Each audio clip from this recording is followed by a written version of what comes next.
BCAčko, prečo? Čo? Už nahrávame? Kde je mikrofón? Počkaj. Čaute, vítajte pri Fitnessa podcaste, zdraví vás Mišo, ak ste ready, môžeme začať. Čaute všetci poslucháči Fitnessy a vítajte pri ďalšom Fitnessa podcaste, v ktorom sa vám budem snažiť prinášať zaujímavých ľudí zo sveta športu, výživy, cvičenia, niekoho, kto má vlastné skúsenosti a naozaj zaujímavé názory a neváha sa s nimi podeliť, lebo keď váhal, tak by neprijal naše pozvanie. No a mám tu dneska Maťa Janiša. Maťo, vítaj. Nazdar. A ja tu mám také krátke predstavenie. Maťo je športovec, učenlivý človek, tréner, momentálne otvára svoju akadémiu pohybu. Dobre som ťa predstavil, alebo som niečo poprietol? Úplne super, celkom príjemne sa to počúva, len tak ďalej. Dobre, tak povedz niečo o sebe, koľko máš rokov, kde si, kde funguješ, skúsa tak do minúty predstaviť. Také osobné veci? No, daj. Super. Dobre, super. Takže, volám sa Martin, mám 25 rokov, momentálne pôsobím vlastne v Žiline. Ja som si otvoril svoje vlastné priestory, ktoré som nazval Akadémia pohybu. Nazval by som sám seba vlastne kondičným trénerom, pričom tu natrénujem hlavne bežných ľudí, ale mal som napríklad príprave hokejistov nejakých, mám teraz momentálne plavcov, ktorí sú zaradení vlastne v útvare talentovanej mládeže, čiže všetko reprezentanti, plus ešte sa venujem trošku nejakým takým vedľajšie veci, ako predávam olivový olej, kokosový a nejaké také zdravé veci, ktoré ľudia potrebujú. Jasné, k tomu sa dostaneme, čo sú všetky tvoje aktivity, lebo ty si multitalentovaný čavo, ale povedz mi, ako si sa dostal k športu a trénovaniu všeobecne? Kde bol ten zlom, kedy malý Maťo začal športovať? Tak malý Maťo je zatiaľ stále malý Maťo, lebo som nevyrastol, stále je to tých 172 centiákov, ale začalo to vlastne tým, že ja som začal hravať futbal tu na takej maličkej dedine, hral sa to Radola a mali sme jeden zo zápasov prípravných so Žilinou a hneď ma draftovali, zobrali ma do Žiliny. Dal si pár gólov? Jasné, vyhrali sme proste dedinčania nad MŠK Žilina a oni to nevedeli rozdýchať, tak ma zobrali. Okay. A vlastne od 10 rokov do 17 som pôsobil v Žiline od mládežníckych súťaží všetky vlastne Ačko, Bčko, prvé, druhé ligy a až kým som neskončil vďaka jednému trénerovi, ale to už také vedľajšie a potom som si povedal, že by bolo na čase tu zmeniť trošku ten prístup k tomu trénovaniu, celkovo tie hodnoty a podobne. A preto som vlastne začal trénovať, takže to bol ten hlavný impuls, že chcel som tu niečo nové priniesť, niečo iné, niečo také zmysluplnejšie pre mňa osobne. Super, kedy to bolo? Kedy bol nejaký prvý tréning, ktorý si viedol, alebo kedy si povedal, že idem ja prinášať niečo zmysluplné? Ako nazvime to, že tréningom, ja som vlastne začal na začiatku ako inštruktor v snowboardingu. To som si urobil 16, myslím, ten prvý kurz a učil som vlastne vo Vratne. Tam som 3 sezóny učil, potom som išiel do Rakúska a potom zase na Slovensku, Švajčiarsku a podobne. Ako učil som veľa. Myslím, že to bolo v 18, som si urobil vlastne trénerskú licenciu ako kondičný tréner. A venoval som sa pár kamarátom, ale len tak povedla, akože pomimo práce, pomimo svojich aktivitách. A snažil som sa stále nejaké také kurzy robiť, ktoré ma zaujímali a podobne. A tak fakt, že intenzívne by som to nazval posledné 2,5 roka sa naplno venujem trénerstvu. Dobre, ako vyzerá momentálne tvoje trénerstvo? Koho trénuješ? Odkedy, dokedy? Momentálne moje trénerstvo vyzerá tak, že trénujem od pondelka do piatka, víkendy sa snažím mať voľné. Prvé tréningy ráne bývajú 6:15, večer 18:30. Týchto skupinovek býva 8 tréningov skupinových za týždeň, kde je maximálna kapacita tak okolo 8-9 ľudí. Nikdy nechcem viac, myslím tou cestou kvality, nie kvantity. Do toho mám vlastne individuálne tréningy a do toho vlastne mám ešte tieto skupiny, napríklad týchto plavcov, ktorých mám raz týždeň, mám som tam nejakých amerických futbalistov a momentálne čakám ešte na MŠK. Na MŠK, však prezrať, aké máš plány. Možno keď už bude tento podcast von, tak už budeš buď prijatý, alebo sa budú všetci smiať, že ťa nezobrali. Tak, plány boli vlastne také, že ja som oslovil môjho kamaráta Tibora Goliana, ktorý je pri U19 a pri 17 ako pri repre slovenskej, ako pomocný tréner. A som sa pýtal, či by nemal záujem o nejakú takú spoluprácu. A jemu sa páči, ako moja práca, všetko, čo robím, ale hovoril, že majú plno, proste, že to proste fakt, že nepôjde. Ale asi o týždeň neskôr mi potom volal, že sa bavil s hlavným trénerom mládeže, pánom Pekarom a tak ma zavolali na pohovor, zhodou okolností oni vyhodili svojho kondičáka, alebo respektíve odišiel, neviem už ako to tam bolo. Alebo si ho zabil. Hej. A vlastne bol som na tom pohovore, kde boli všetci tréneri z mládeže, bol tam asistent trénera Ačka, kde som im ja predstavil nejakú tú svoju filozofiu trénerskú, predstavil som im veci všetky, ktoré ja riešim, ktorým sa venujem. A nakoniec som im vlastne ukazoval ešte hlavne diagnostiku, ktorá ich zaujíma, FMS-ko, čo je Function Movement Screen od Greya Cooka, vlastne taká diagnostika pohybového aparátu, to sa im veľmi páčilo. Vlastne ten šéf tréner mládeže, pán Pekara, ten mi povedal, že by ma tam určite chcel, no nezáleží to všetko od neho, takže vraj sa majú tento týždeň vyjadriť a mi dať vedieť, že čo ako to dopadne celé, takže uvidíme, celkom plány. Dobre. No jasné, vlastne mal by som mať potom na starosti od 13 do 19, čiže 13, 14, 15, 16, 17, 18, 19, to je 7 tímov plus Ačkový tím, čiže 8 tímov, čiže veľa roboty. Super, a momentálne tvoje trénovanie, aký je ten pomer indoor-outdoor? Koľko si vonku, koľko si vnútri? Momentálne je to 100 k 0. Stále som vonku, ja som len v piatok som tak kvázi dokončil priestor, že tam nejaké maličko si potrebujú dorobiť. Ešte ani oficiálna kolabdačka nebola jediné, čo sa uskutočnilo, čo si aj ty určite videl na fotkách, vlastne také stretnutie trénerov a ľudí, ktorých si ja nejako vážim a ktorí majú čo ponúknuť proste zo slovenského trhu. Koho si tam mal takého zaujímavého? Bol tam pre mňa osobne veľmi zaujímavý a veľmi inšpiratívny Radovan Radioaktív Gergel, skvelý kamarát, Miško Lakatoš, chalanisko, ktorý je srdcom poriadny tréner a hlavne Spartan. A bola tam Beatka Šoltesová, ktorá pôsobí ako maserka pri repre plaveckej. A ešte tam bolo zo pár ľudí, trénerov, ktorých som ja spoznal na rôznych školeniach. Takže veľmi kvalitné osadenstvo. Mne osobne sa páčilo a mám pocit, že aj im dokonca. Paráda. Dobre. OK, samotné trénovanie. Čo ťa na tom najviac baví? Čo ťa motivuje vstávať skoro ráno a makať s ľuďmi? O koľkej vstávaš ráno, keď makáš? Momentálne mám budík nastavený prvý na 5.20, druhý na 5.25, keďže niekedy ten prvý nezabere. A tréningy sú 6.15. No v lete tá inšpirácia bola úplne skvelá. Teplo, modrá obloha, východ slnka. Aj keď august to moc slnečno nebolo, to bola skôr zima a jeseň. Ale hlavne ma tam lákajú tí ľudia. Takže keď vidím po tréningu tie ich vysmiaté úsmevy, spokojnosť a ja si môžem povedať, že som dobre spravil túto prácu a spravil som im príjemné ráno. Super. Paráda. No, a medzičasom inak dal som aj fotku nášho intervia na Facebook, to znamená, že ľudia sa môžu pýtať, videl som, že aj ty si ju zdieľal. Zatiaľ tam máme jednu otázku, dostaneme sa k nej, uvidíme, ako pribúda ďalšie. Dúfam, že to sleduješ. Hej, pozeral som. A tá otázka tam bola. Teda, povedz mi, čomu všetkému sa venuješ? Čo sú teda tvoje aktivity? Aby si to ešte raz zhrnul. Je to trénerstvo? Je to trénerstvo, všetko, čo tomu patrí, od vzdelania, kníh. Taktiež veľmi rád cestujem. To je úplne super, proste bez cestovania by to nešlo. Vieš nejako spočítať, v koľkých si už bol v krajinách? Tak to ani náhodou. Bolo ich celkom dosť, keďže ja som pracoval v letectve ako steward, nazvime to letuška.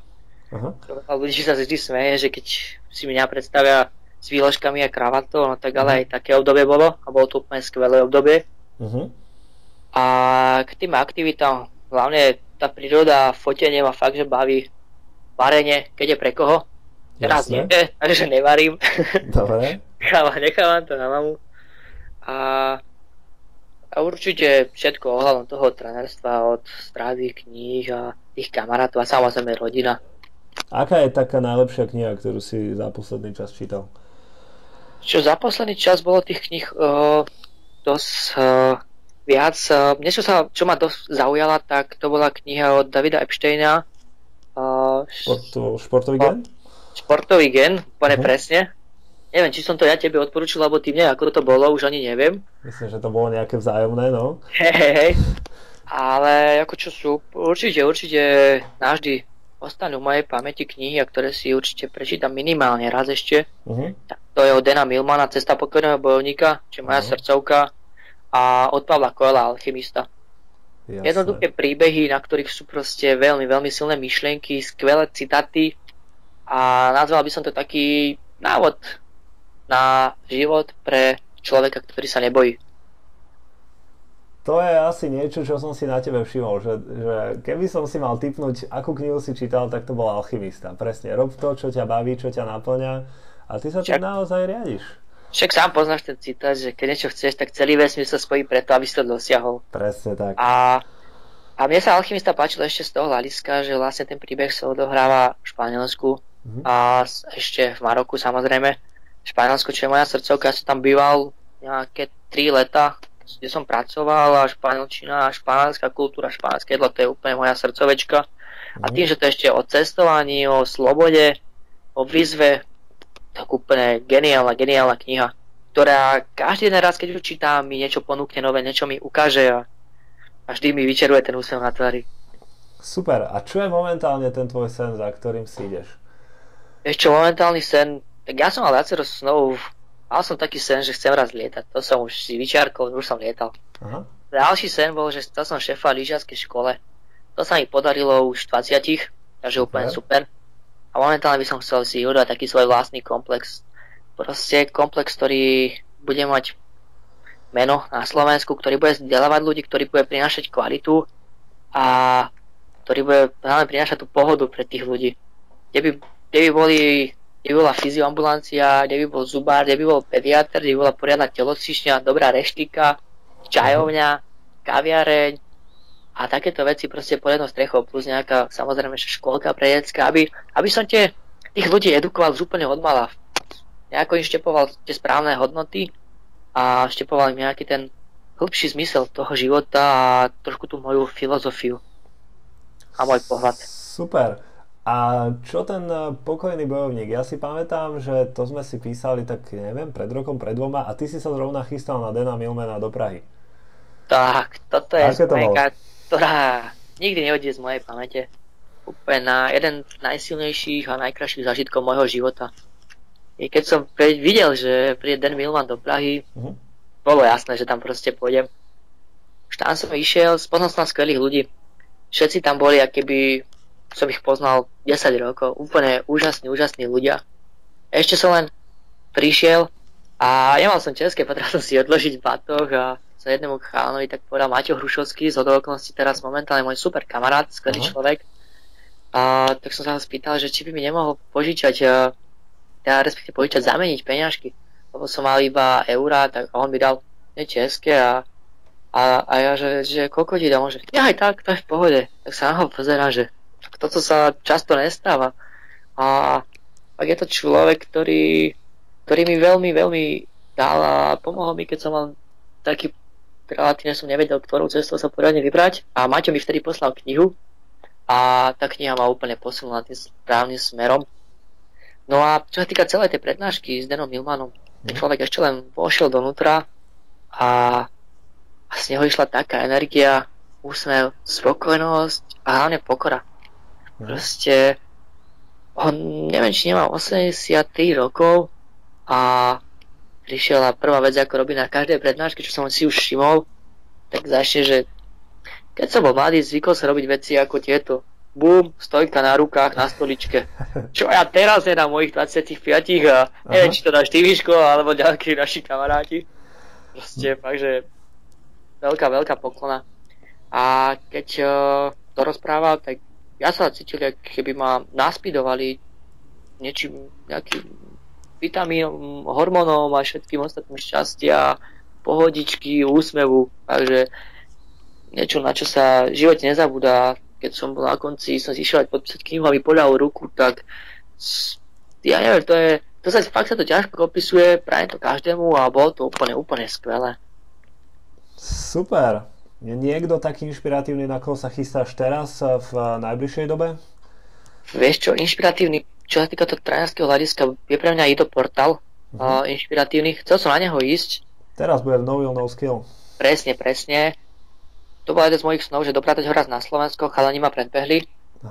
Ale vlastne ja som riešil si letenky do Anglicka s mojou bývalou priateľkou a nakoniec sa zase rozišiel, ani do Anglicka nejdem.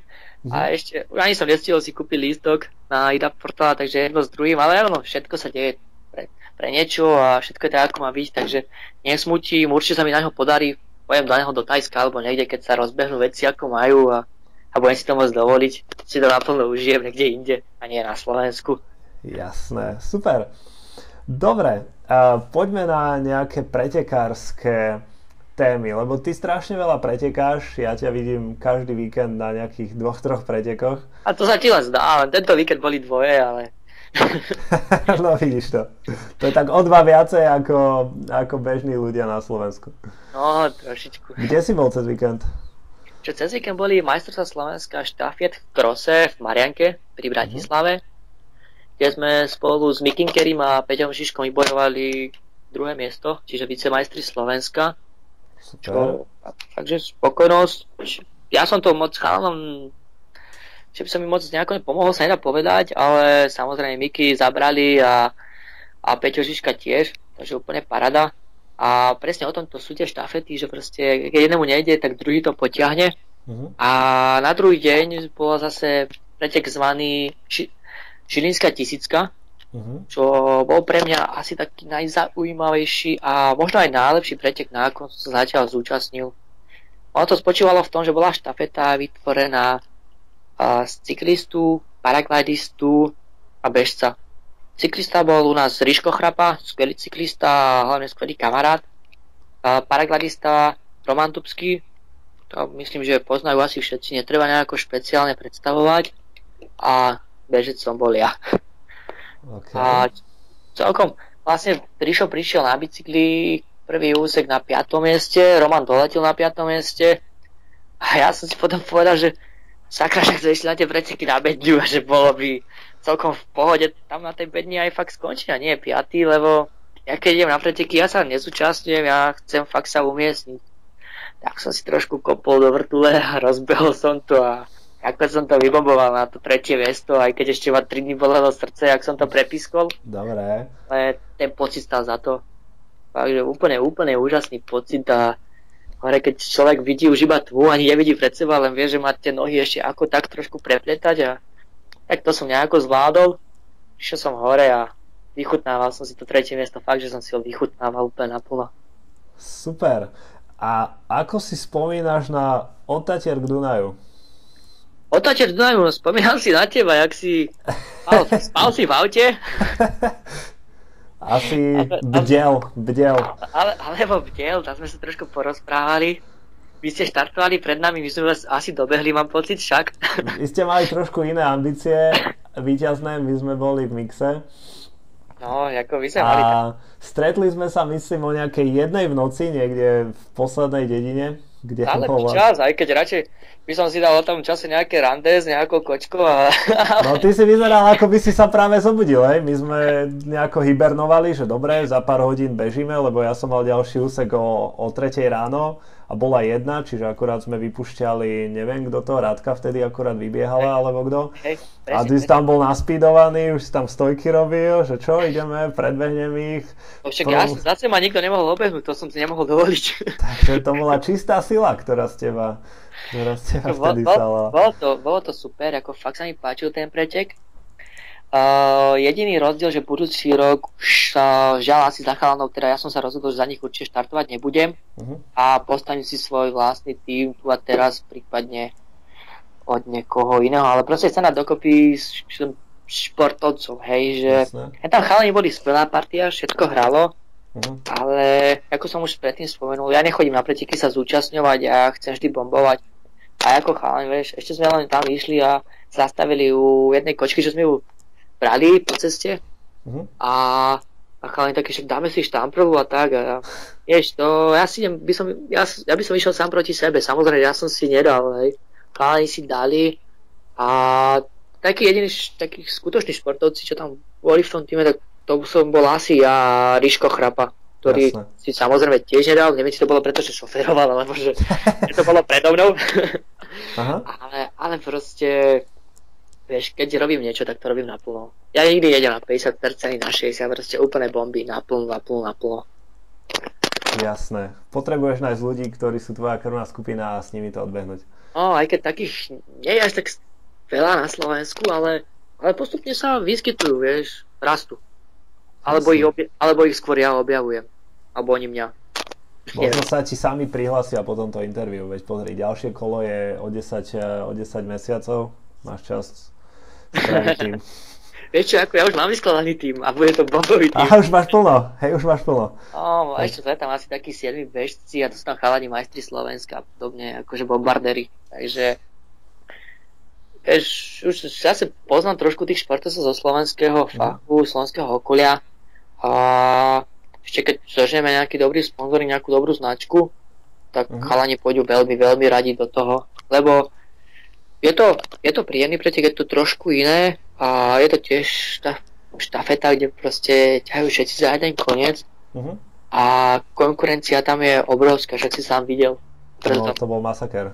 Bude príjemné pretekanie, však tam si stretol pomaly najlepších bežcov zo Slovenska. Hej. Takže ja som tam cítil ako malý chlapec pri niektorých.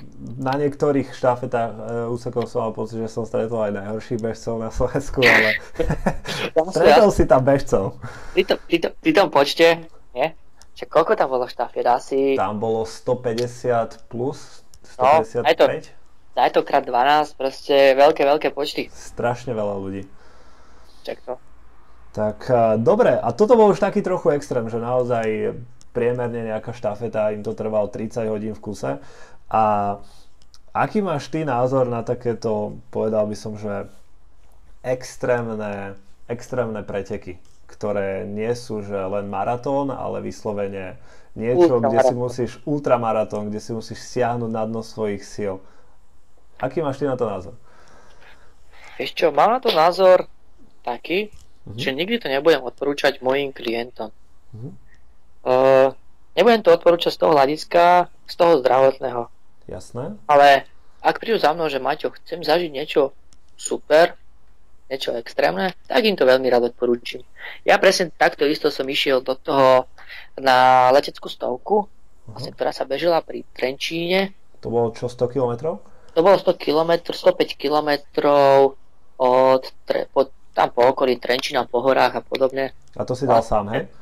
Áno, to som dal sám. My sme sa ešte stratili po ceste, takže ja som dal 112, ale na konci som už išiel jak kružidlo, hej. Ja som nedokázal robiť flexiu v kolene a dole kopcom som musel ísť dozadu a nie dopredu, lebo to už nešlo. A vlastne tento pretek organizoval skvelý nadšenec Vládko Švancar a to je vlastne jeden z tých dvoch ľudí, ktorí teraz nedávno zahynuli z tej slovenskej expedície, takže je to jeden z tých ľudí, ktorí budú chýbať. Raz v živote som ho videl a vždy si na ňom spomenieš, proste, ktorý to robil s láskou tie preteky, a vlastne zostal tam, kde to miloval najviac v horách. Takže... Ideš o rok znova? Vieš čo, o rok... Ešte asi nie. Pôjdem iný pretek, premýšľam nad nízkozáhranskou stíhačkou. To je vlastne pretek štafiet, nie štafiet, dvojíc, prepač. A to, ak nájdem niekoho dobre uleteného a niekoho, kto by so mnou do toho išiel, či už chalan alebo baba, tak do toho pôjdem. Akože zase jedna výzva za rok mi stačí, vieš, akože mám rád svoje telo, ja vlastne zarábam svojim telom, sa to dá tak nazvať, takže musím sa trošku aj šanovať. Jasne. Ale a tieto ultra veci sú úplne skvelé. Keď spoznáš tú komunitu okolo ultra, tak to sú fakt, že tí športovci, ktorí si vychutnávajú tú prírodu, ktorí milujú prírodu a ktorí tam nehajú srdce a aj všetko. Úplne. Super.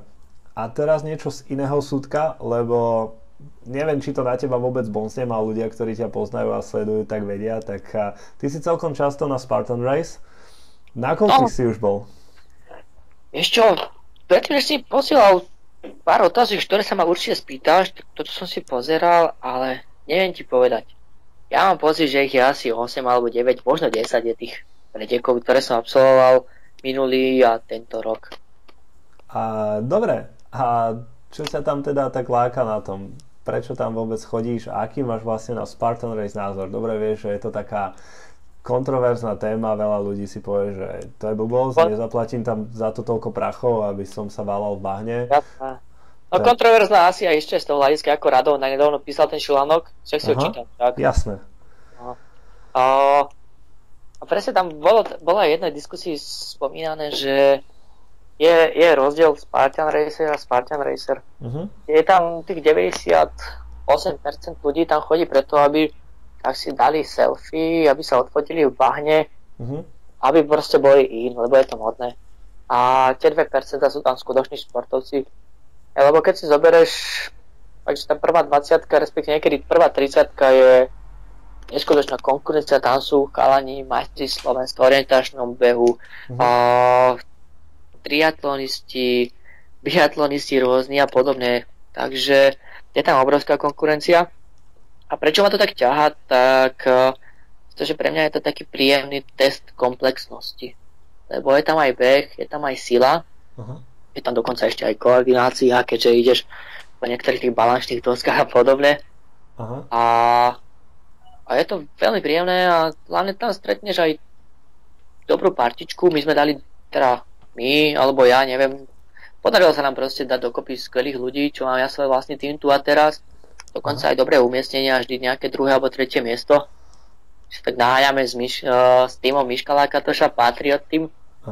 Takže úplne, je to aj také príjemné, vieš, že porozprávať sa, zistíš čo ako nové, čo zase budú chalani bežať a čo je teraz aj v tom trénerstve nové, lebo chodia tam aj chalani tréneri, aj skvelí bežci, takže ty si tam niečo to nájdeš, to pozitívne a samozrejme tam je veľa tých negatívnych, ako tie ceny sú tam nehorázne, hej, že proste zaplatiť štartovné 70 alebo 80 eur na ten beast, to je dosť, ale na druhej strane ja som tam platil raz a odtedy, ako sa umiestňujeme na bedni, máme vždy tí prví 4 štartovné zadarmo.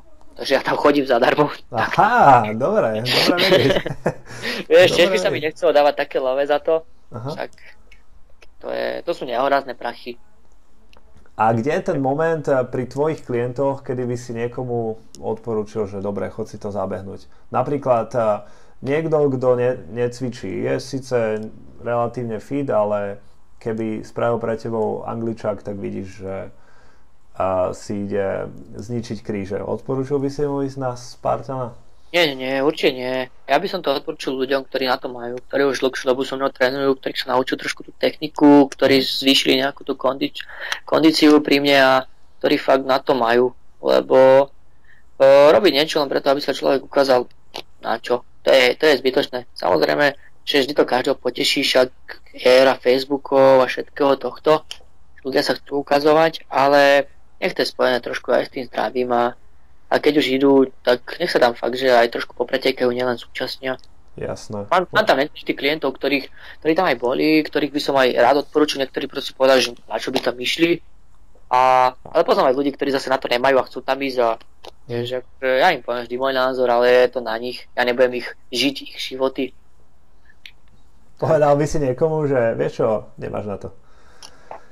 No jasné, prečo nie? Ja som úprimný, ja som barán, vieš, ja poviem do očí ľuďom, čo si o nich myslím. Dobre. A vieš, aj vďaka tomu som možno tam, kde som, aj keď ešte som stále na začiatku. Ale postupne treba niekde začať. To mi pripomína ten status, keď si dával na Facebook, na tvoju stránku tu a teraz. Niečo si tam písal o nejakom nafúkancovi, ktorý ti napísal, že chce, aby si pre neho robil trénera. Pamätáš si na to? O čom bola tá situácia? Vieš, čo to bolo tak, že nejaký týpek zo Žiliny, ktorý má veľa peňazí, pozná babu, ktorá mi chodí na tréningy a tak si zobral číslo na mňa od nej a volal mi taký štýl, že čau, ja som ten a ten, počúvaj, ja idem otvárať veľké fitko a potrebujem na trénera, ako nepotrebuješ trčať žiadne tie peniaze, chápeš, ja love mám, nejako sa dohodneme, ty mi len ľudí doneseš. Ale ešte takéto jednanie, ja sa pozerám, že what the fuck, proste to bolo fakt, že tu máč pre mňa a tak som mu povedal môj názor, ale ako tak v rámci slušnosti a že ak budem mať záujem, tak sa ozvem, on sa neozval. Proste, vieš, budujem si svoju značku, budujem si tú svoju klientelu a nikdy nepôjdem sám proti sebe. Vieš, to je jedna z vecí, ktorá sa mne osobne napríklad nový skill nepáči. Chalani mali úplne skvelú filozofiu, aj sa mi to páčilo. Aha. Až do momentu, kým nepridali komerčnú vec, čo je Zumba. Hej, proste za to, neviem, či to chalanom nejde, proste nový skill, alebo kde je problém, ale proste uberajú sa danú jednou filozofiou, jedným smerom a pridať tam Zumbu, tak ako u mňa skončili, tak to poviem na rovinu. Proste, na čo? Ja som povedal, ako náhle bude v mojich priestoroch piloxid, Zumba alebo jumping, tak už to ja nebudem vlastniť, alebo budem visieť na nejakom strome obesený, hej, proste to ja by som išiel sám proti sebe a to v živote neurobím. Keď sa niečo snažíš pár rokov, buduješ to a pokaziť si niečím len kvôli tomu, aby som zarobil, aby som priťahol komerčnejšiu vrstvu, tak to určite nie. Dobre, to ti o rok pripomenie, keď budeš mať Zumbu niekde. Ja budem precvičovať, ne? Ale dobre, teším sa, že máš takéto názory a mávaš veľa takýchto ponúk, že sa ti niekto ozve, že počúvaj, poď pre mňa robiť trénera alebo niečo. Ozývajú sa ľudia, alebo bol iba tento jeden taký? Tento jeden bol taký, ako zase, ja som ti hovoril, ja som iba 2 roky, tak ho trénujem. Začínajú ma trošku ľudia tu evidovať, ale tu nás okolia Žiliny a niektorých ľudí, ktorých poznám, keďže som býval aj v Bratislave, aj v Košiciach. Aha. Zase vieš, ja stále som len na začiatku, ako som ti povedal, vieš, nie som žiadny špeci tréner, alebo čo proste, že som dostal neviem aké ponuky. Jedine so Števkom Čuvalom sme sa chvíľočku bavili, že možno by som prišiel do Bratislavy trénovať a že by mi on posunul nejakých klientov, ale ako som sa rozhodol, že ostanem v Žiline, že to vyskúšam tu, takže vlastne Števko je jeden z tých ľudí, pre ktorých by som veľmi rád, akože vôbec by nevedela nejaká spolupráca s ním alebo pracovať pre neho, lebo to je jeden z tých slovenských trénerov, ktorý vie, ktorý má tie svoje hodnoty, má svoju pokoru a má aj výsledky.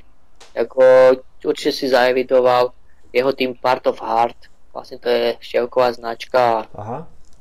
Takže to je tak s nimi aj často chodíš na preteky, som si všimol. S nimi som bol Štefanik Trail, ktorý sme vyhrali. Áno. Potom nás diskli, však to vieš, 3 dní na to. Fakt? No jasné. Čo sa stalo? Peťo Žižka vyšiel moc rýchlo a nevšimol si jeden kontrolný bod. Ako nezoval. Ako vyhlasili nás na víťazov, nadeli sme 3 hodiny druhému týmu. Tí to nevedeli rozdýchať, lebo že trénovali na to celý rok. No a prišli nejakí typci z Part of Hard a nabuchali im 3 hodiny. Ale ako, vieš, ja to neriešim, boli sme vyhlásení, my sme sa hlavne zúčastnili super eventu, ktorý sa nám páčil a sami pre seba sme boli najrýchlejší, aj keď sme nevyhrali, teda, hej. Takže tak by som to zhrnul a o rok, vlastne sme mali teraz čas okolo 1.41 na 140 kilometroch a teraz sme si povedali, že by bolo celkom fajn dať to pod 11 hodín, takže máme aspoň taký challenge pre seba. Super. No, to bude kedy?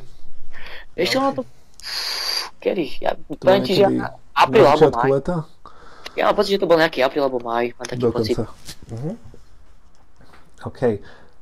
Sú ešte nejaké zaujímavé preteky, na ktorých si bol, ktoré by si vyslovene doporučil, že sme ich nespomenuli, alebo v tebe zanechali nejaký hlboký dojem? Vieš čo, také ako, že by boli nejaké špeciálne, že by tam sa robili nejaké super disciplíny, tak to ani nie, ale atmosférou určite áno, a to je medzinárodný maratón mieru v Košiciach. Aha. Ty si ho bežal, či nie? Nebežal som ho ešte. Určite to je taká zvláštna príhoda, ja ti o nej potom poviem. Teraz si bol naposledy? Vieš čo, nebol som. Ja som tam chcel ísť, aj som mal zaplatené štartové všetko, nakoniec som ho posunul jednej známej. Takže som, neviem, nestol sa mi z Pobetone bežať a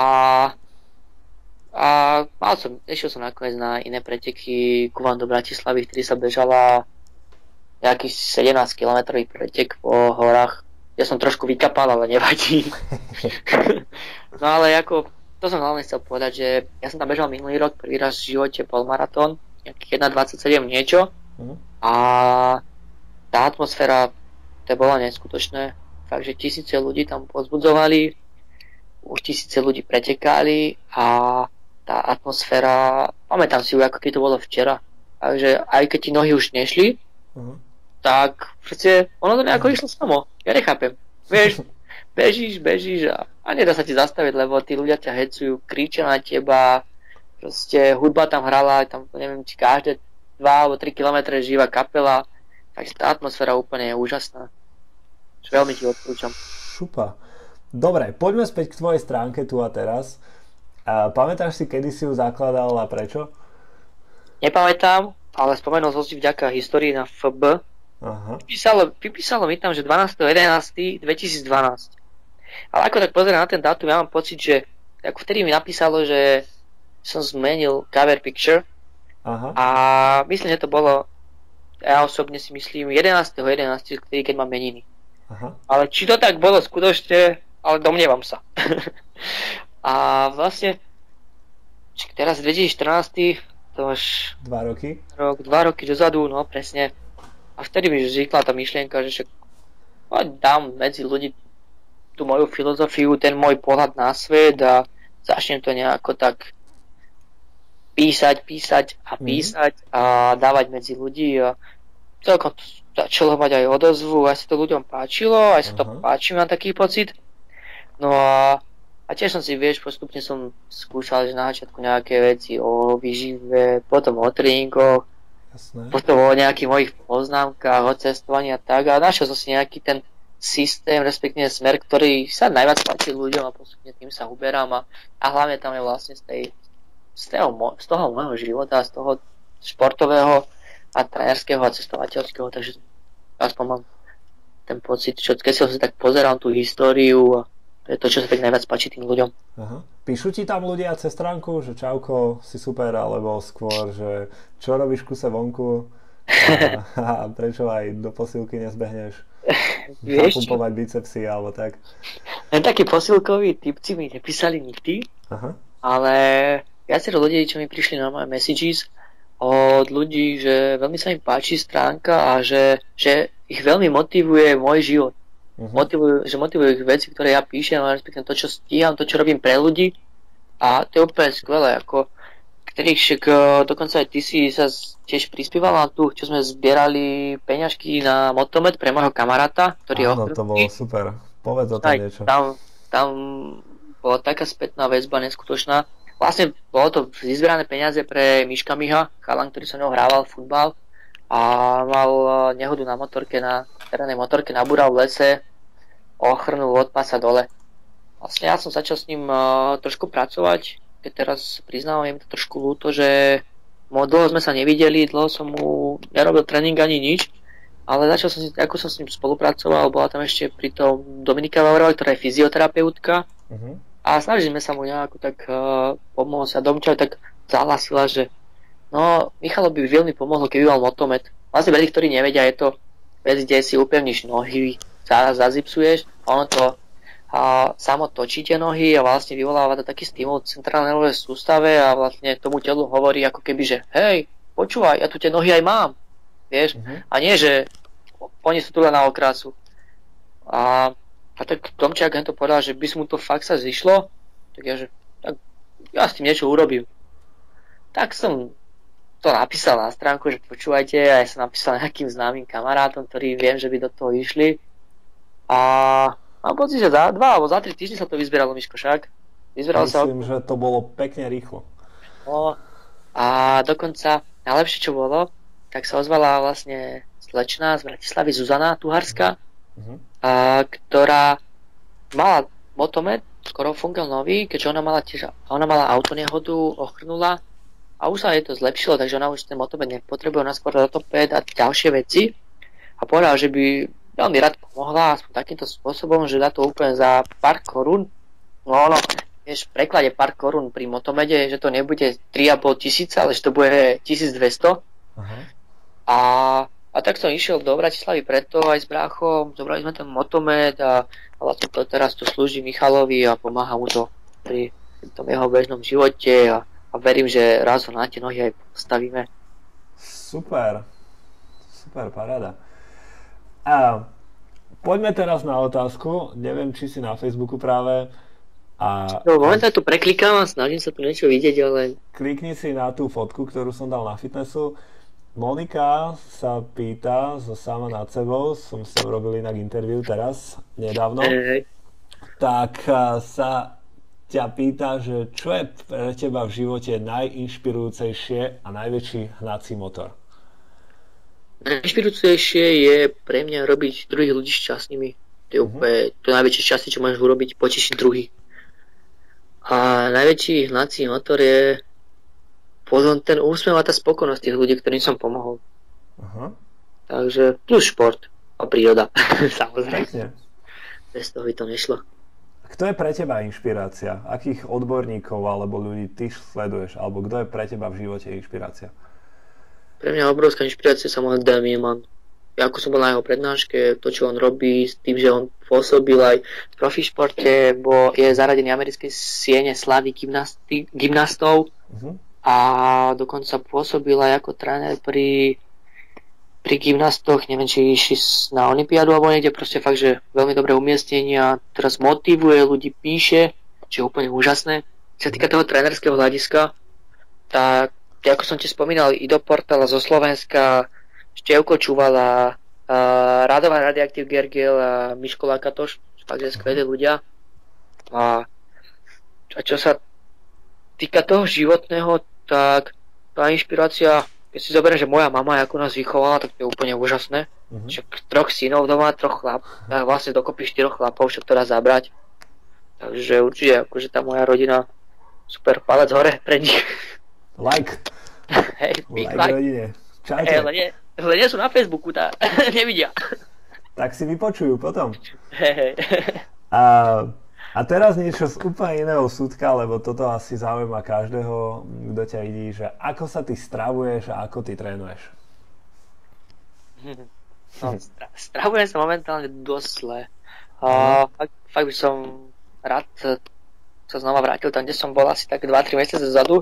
Kľudne hovor, pri najhoršom ťa vypípam, nahradím to. Nie, je to úplne na hovno. Lebo vieš, že si teraz ako som prerábal aj priestory, aj bolo veľa vecí, aj som mal ten pseudovzťah, aj všetko, vieš. Takže to bolo také komplikovanejšie, ale preto som sa snažil ísť, nenazval by som to paleo stravou, ale nazval by som to takým proste smerom, kde bolo viac tých tukov, bielkovín a čo najmenej sacharidov. Hej, ale nenazval by som to paleo, lebo určite som ja není úplný ideálny vzorec pre paleo, to skôr by som ho nazval Vlada Zlatoša, alebo Rada Gergela, keď není pri mne a nepijeme akurát salko. Ale tak snažím sa proste, aby to bolo zdravé, aby to bola veľa tam tej zeleniny, aby to bolo zmysluplné a nejedel som to junk food, hej, žiadny proste vyslovene rabíš a veci, teda jedlo, ktoré mi dáva tú energiu do pohybu, do života a nie, že ktoré mi spôsobuje skôr nejaké traumy a zlé nálady. Ako ja osobne napríklad, keď zjem, by som zjedol, čo som už dlho nezjedol, asi vyše roka, veľkú Milka čokoládu, klasickú. Ja začnem z toho zuby bolieť, začnem byť nervózny, začnem sa potiť. Ako fakt, že určite ten sacharid je pre mňa najväčšia droga, aká bola kedy vymyslená. Ale nikdy sa to nepovie takto verejne do éteru, pretože však by skrachovali všetky tie firmy, ktoré vyrábajú všetko to šitné. No a práve ty si teraz veterý, tak to môžeš povedať. Čiže kľudne neváhaj, ak máš nejaký produkt, ktorý neznášaš. Proste najobľúbenejšie radové, ne? Však bebekeksy. Bebekeksy. A všetky tie sladené vody, brumíky a hlavne, vieš, keby to aspoň povedali, že ľudia, žerte to od 18 pre decka a dajte niečo normálne. Ale hovno, oni to dávajú tým malým deckám. Zároveň decka majú na to hneď závislosť a potom ti chodia obézne deti na tréningy. Proste a tí rodičia sú jak na hlavu padnutí. Oni normálne cieľene zabíjajú svoje deti. Hej. Proste ešte to nevedomujú, ale ako vieš, pozri sa na nás, ja telku nekúkam, ale raz za čas, keď idem okolo a naši tam pozerajú na nejaké tie seriály, sú tam reklamy. To si videl si nejakú reklamu na kokosový olej? Alebo nejakú na kvalitný proteín? Alebo olivový olej? Alebo avokádo? No, tiež telku nekúkam, ale nevidel. Čo si pamätám, tak som nevidel. Proste to je celé zle. Ja neviem, ako som to povedal. Kde to žijeme? Napríklad v niektorých krajinách, však neviem, či to je Uruguay, alebo niekde proste v Latinskej Amerike zakázali mekač. To sa mi páči, vieš, ale nie, tu to ešte donesú, proste však žerte, však potrebujeme, aby sa tá farmácia z niečoho uživila, nie? No, to je taký kolobeh, vieš, že sa navzájom podporujú pravdepodobne. No, však jasné. A potom ešte to podporujú aj tí tréneri, pseudotréneri, ktorí potom dodrbkávajú ľudí, nestačí im, že sú znútra chorí, tak ešte jeme aj kolena a všetko zničíme. Aha. Nech je stále viac roboty. Nech sa fyzioterapeuti nenudia. Zvyšujeme zamestnanosť. No, však jasné. No, a čo ty a doplnky? Aký máš vzťah k doplnkom výživy? Ktoré áno, ktoré nie? Vieš čo, ja a doplnky, to je tiež taký príbeh, že ja som totálne všetko odsudzoval. Ja, že si páči, vieš, už len proteín alebo niečo podobné. Áno. Až keď som sa nezoznámil trošku s Radom Gergelom a proste je to človek, ktorého si ja vážim, ktorý je z toho fachu, študuje to potravinárstvo, však tam je na UPŠke v Košiciach. Neviem presne, aký to má teraz ten magisterský odbor, ale takže Rado sa vyzná. A ja vždy som riešil výživu, len tak okrajov, ako môžem mať aj ako keby živnosť na výživové poradenstvo, ale nechcem. Mám na to papiere, ale nepotrebujem ani nechcem. Vieš, vždy som to riešil okrajov, ja som hlavne kondičný tréner. Rado je pre mňa výživový poradca, ktorého rád vypočujem, ktorého rád odporúčim druhým ľuďom, ktorí sa vyzná.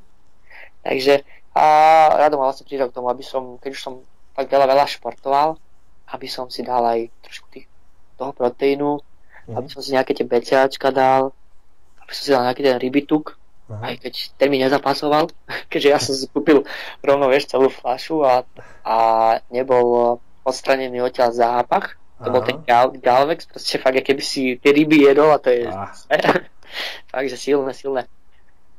Takže tak ja odporúčam ľuďom vyslovene ten proteín, pokiaľ nemajú kvalitnú stravu, keď majú veľký výkon, tak tie BCAčka. A potom samozrejme hlavne nech sa kvalitne stravujú. A čo najviac tých, aj oni to volajú, že bio, ale ja to nazývam, že skôr domácich potravín, domáce mlieko, domáce vajíčka, domáce maslo, mäso, domáca zelenina a podobne. Vieš, proste, čo si dávaš do seba. Jasné. Takže taký je môj pohľad na tieto výživové doplnky a samozrejme ešte ako veci ako vitamín C, nejaký ten zínok a tieto drobnosti, určite áno. Okay. Počítal si niekedy kalórie? Nikdy. Že mal si niekedy, lebo tak ľudia sa na teba pozrú, že máš taký vysekaný, správny jedálniček, alebo koľko môžem zjesť? Vieš čo, keď sa mňa ľudia pýtajú na jedlo, ja im poviem, zabudnite na nejaké striktné veci odo mňa, že ja vám naplánujem, že presne čo zjete a podobne. Ja ľudí neučím, že koľko, ale ako sa stravovať.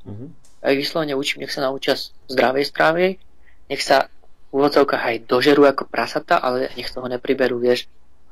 Proste sám vieš, že keď sa náješ poriadne mesa, tak to ide do tých svalov a práve, že keď sa doješ tých míliek, čokolád a bebek a podobne, tak to je to zlé. Takže ja sa skôr snažím tých ľudí edukovať a vieš, najhoršie, čo je na Slovensku, tak to je to slovo dieta. Lebo proste ja som chodil na španielské bilingválne, dieta mediteránea je proste stredozemný spôsob stravovania. Diet z angličtiny tiež je len spôsob stravovania, tu není žiadne obmedzovanie, nič proste, žiadne počítanie kalórií, to je len zdravý spôsob stravovania.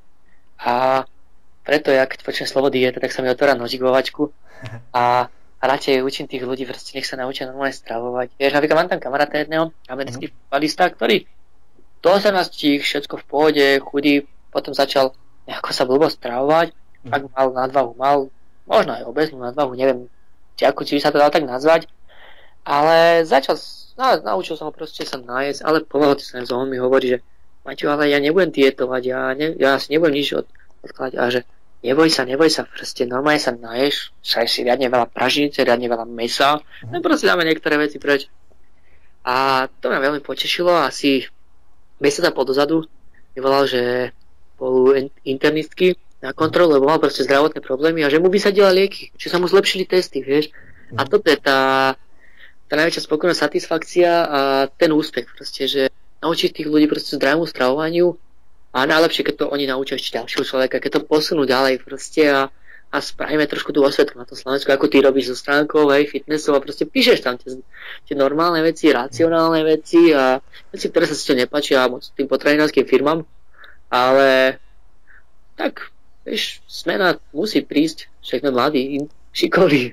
Presne tak. Čo je to niekde posunúť? Treba sa posúvať dopredu, lebo ak nerastieš, tak zomieraš. Presne, a cesta je život, po ktorej treba kráčať, vieš. Presne tak. Čo sa týka našich otázok na Facebooku, tak pribudol jeden ďalší koment, ja ti ho prečítam, nie je to otázka, ale... Počkaj, kde to nájdem? Normálne na tej fotke, ktorú som uploadol, tak na fitnessu a som ťa tam tagol, tak Marek Mravec píše, Kiso je pán. Smajlik, to je všetko. Ja som bývalý spoluhráč zo Žiliny. Takže chalani asi vidia trošku, že čo robím poslednú dobu, posledné roky a mám pocit, že sa im to páči. Takže trošku... Očividne, hej. Očividne, hej, trošku edukujem to žilinské okolie a dokonca teraz sa nám podarilo, že ako sme mali to stretnutie trénerov, že aj trošku slovenské okolie edukovať a to je super. Takže teraz si ťa ľudia vážia, všímajú ale ohodnocujú pozitívne tú tvoju prácu, je tvoj progres a to je úplne to najlepšie. To je, keď vidíš, že to má zmysel. A ľudia to vedia aj oceniť. Často treba makať, aj keď to nevedia oceniť. Vieš, ale... tom, čo sme začali ja, ty, Radok Jakel, Miško, Lakatoš a zvytok fakt kvalitných ľudí, tak tam je najťažšie začať. Áno, to je najťažšie. Proste si zober, že ja som pracoval v letectve, kde mi pravidelne chodilo 1400 eur, nestaral som sa o nič, bával som hotely 4-5 vždy krásne baby na izbách, proste všetko ideál. A bum, ja odídem proste a začnem úplne od nuly, od piky. A proste, vieš, o tom to je, ako ja mám momentálne tiež na krku úver, platím nájomko, ale som spokojný, lebo proste robím to, čo ma baví, naplňa ma to, posúva ma to dopredu, viem si už aj normálne proste zarobiť, vieš, svojou vlastnou prácou, svojimi vlastnými myšlienkami a vzdelaním a to je úplne super. Takže ináč pozerám, že nejaký nový koment pribudol, aspoň mi tu niečo píplo. Či tebe, nie? Počkaj, pozriem sa. Ale hej, že... To ti pravdepodobne píše nejaká faninka správu, ale nie, je to tu. Máš pravdu. Peter Benjamin Linkeš.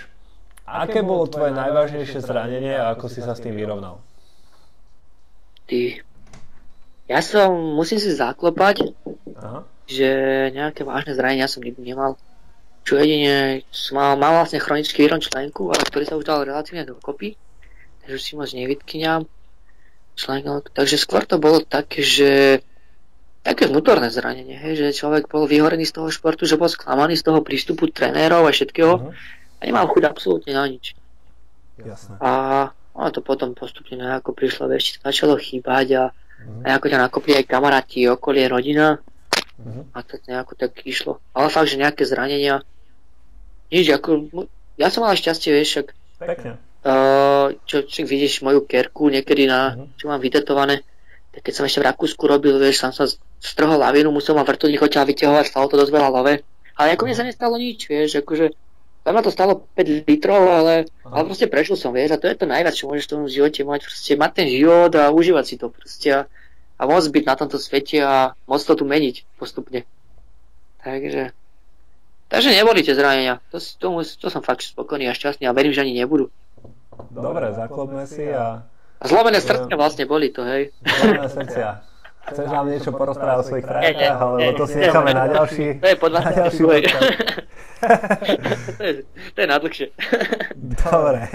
Dobre, chceš niekoho pozdraviť na záver, alebo niečo ľuďom odkázať, niečo, čo som sa zabudol spýtať. Ja pozerám, že svoje otázky som už dosť vyčerpal. Ešte rád by som pozdravil všetkých ľudí, ktorí sa neboja žiť. Ktorí urobia tie pozitívne zmeny v životoch a proste kráčajú dopredu, nezastavia a ich spoločne šlapu na tú horu vysokú a pozerajú sa proste ten krok pred seba a taktiež ďakujem všetkým ľuďom, ktorí ma podporujú, ktorí ma posúvajú dopredu ďakujem všetkým, ktorí mi pomohli aj teraz pri stávaní a prerábaní, kde hlavne Janko Pirošik, ktorý ani nie je na Facebooku, ale verím, že si to niekedy vypočuje, takže je to človek, na ktorého sa môže človek spoľahnúť. Vždy som mu zavolal, že Janko, potrebujem, ideme toto a hneď za 5 minút tam bol, čiže úplne super. Miško Jurica, Janko Lončík, títo a báby tiež mi tam donesli tam jedenie, keď sme potrebovali a podobne. To bolo úplne skvelé, že vieš, vidíš tých kamarátov, jak ti pomáhajú. A tiež vlastne ďakujem tej mojej rodinke, samozrejme mojim rodičom, bráchom a všetkým, ktorí mám aj tebe, však aj tiež mi ty dosť pomohol, keď si niekedy dal nejaké vyzdelanie mojej stránky, Rado mi pomohol, Miško Lakatoš, vieš, a ono, je to super, že si navzájom pomáhame a posúvame sa dopredu. Ako to povedal Koelho, keď niečo chceš a ideš si za tým, tak celý vesmír sa spojí. No, však jasné. A už sa spája. Vieš, hlavne by som rád povedal ľuďom, že nech sa neboja tej zmeny. Proste, jak to povedal Charles Bukowski, svet patrí tým, ktorí sa neposerou. A presne on proste nemá sa vykročiť. Keď budeš stať na mieste, čo budeš potom o 20 rokov si hovorí, že ty kokos, prečo som to neurobil, prečo som neurobil ten krok. Treba to urobiť teraz, aj keď pajete na hubu. Tak tu a teraz. Presne, tu a teraz. Treba to urobiť tú zmenu a užívať si to. A keď to nevyjde, tak skúsi znova. Super, Maťko, díky moc za toto veľmi inšpiratívne interview. Ráno sa stalo. Ja ďakujem hlavne za to, že si ma napísal, zavolal, či mám o to záujem. Ja sa to ľúbilo, super. Ja ďakujem za spontánnu reakciu, pretože to bolo asi, neviem, kedy to bolo pred 2 dňami. Čauko, Maťko, začal som robiť podcasty a chceš som spraviť to? Jasné, som za. A už sme sa dať, proste to boli 2 dní dozadu. Tak vieš, potom... ešte mám robiť jeden rozhovor pre Patreonov a Matúša z Beh na boso. Aha. Ten minulé Miška Lakatoša vyspovedal, takže tiež mi písal, že počúvaj, nevadilo by ti to a ja, prečo by mi to malo vadiť? Proste len nájsť si ten čas, ako mám toho trošku viac, ale v nedeľu večer. Super. Prečo nie? Super, dobre, díky moc. Uži si ešte zvyšok večera. Riadne odpal celý týždeň. A všetci ti budeme držať palce, aby si pokračoval v plnení svojich snov. Dobre. Takže toto bol Maťo Janiš, tu a teraz. Dobre, majte sa. Čaute. Čaute všetci. Toto bol Fitnessa podcast, napíš nám do komentu, čo hovoríš na tento diel. Sleduj Fitnessu na Facebooku, na YouTube a tiež sa na ďalšie diely. Čau!